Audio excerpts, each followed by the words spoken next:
Welcome to Shri acupressure therapy centre. ఇప్పుడు మీరు చూస్తున్న పేషెంట్ నేమ్ వచ్చి చంద్రం గారు. కాకినాడ పక్కనున్న చిన్న విలేజ్ పైపకాయలపాలెం. ఈయన ఒక రైతు. ఈయన ఏజ్ వచ్చి 70 years ఉంటాయి. ఈయనకి S1, L4, L5 దగ్గర డిస్క్ బల్జ్ కంప్లైంట్ తోటి నడవలేకుండా అయిపోయింది. సో హాస్పిటల్ కి వెళ్తే ఈ ఏజ్ లో సర్జరీ కూడా ఇది సక్సెస్ అవ్వదు అని చెప్పేశారు. ఆయన యాక్చువల్ గా నుంచోలేరు, నిలబడడం గానీ నడవడం గానీ ఉండదు. ఓన్లీ కింద పాకరడమే అనమాట. లెగ్స్ రెండు కూడా సపోర్ట్ లేదు.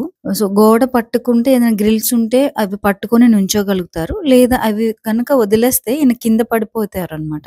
వాళ్ళ అబ్బాయి వాళ్ళందరూ కూడా చాలా సఫర్ అయ్యారు. ఏజ్ పెద్దది వల్ల వాళ్ళకి ఫస్ట్ ట్రీట్మెంట్ ఎక్కడికి వెళ్ళినా కూడా సక్సెస్ అవ్వదనే టైంలో శ్రీ ఆక్యుప్రెషర్ సెంటర్ ని వీళ్ళు కన్సల్ట్ చేశారు. ఈయనకి సుమారుగా ఒక 1 month 15 days పట్టింది ఈయనకి, అంటే పర్ఫెక్ట్ గా నార్మల్ అవ్వడానికి. 15 days లో రిజల్ట్ రావడం అయితే స్టార్ట్ అయింది. సయాటికా క్రానిక్ డిసీజ్ అనమాట ఇది. ఈయనకి ట్రీట్మెంట్ తర్వాత ఈయన నడవడమే కాదు, ఈయన స్టెప్స్ ఎక్కి దిగడం గానీ, సో కింద కూర్చొని పైకి లేస్తున్నారు, సైకిల్ తొక్కుతున్నారు. ఇప్పుడు ఆయన వర్క్ అంతా ఆయన చేసుకోగలుగుతున్నారు. సో ఇవన్నీ నేను చెప్పేదానికన్నా ఆయన మాటల్లోనే ఒకసారి విందాం.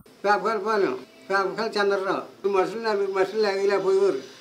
ఆగి ఈడ్చుకుంటా వచ్చి అమ్మ దగ్గర తీసుకొచ్చారు. వస్తే ఒక 15 రోజులకి కాళ్ళు వచ్చినాయి. కొంచెం నడుస్తుంటే ఆ క్రమంగా ఇప్పుడు వారానికో చుట్టూ 10 రోజులకో చుట్టూ వస్తున్నాం. చాలా శుభ్రంగా తగ్గిపోయింది. మందులు గట్రా ఏం ఆడలేదండి నేను.